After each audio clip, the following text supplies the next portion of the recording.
একদিন একটা অনেক বড় সাপ একটা জোনাকির পিছা করছিল। জোনাকি বুঝতে পেরে সাপকে বলে, আচ্ছা আমি কি তোকে 3টা প্রশ্ন করতে পারি? সাপ বলে হ্যাঁ। জোনাকি বলে, আমি কি তোর খাদ্য? সাপ বলে না।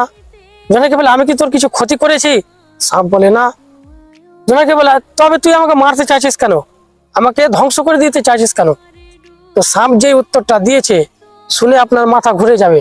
আর যদি ঠিক থাকেন তো ভিডিওটা শেয়ার করে দিবেন। উত্তরটা হচ্ছে যে মানুষ নামে যে সাপগুলো আমাদের আশেপাশে ঘোরাফেরা করে তাদের জন্য কিন্তু অনেক কার্যকারী। তাও শুনে যাবেন।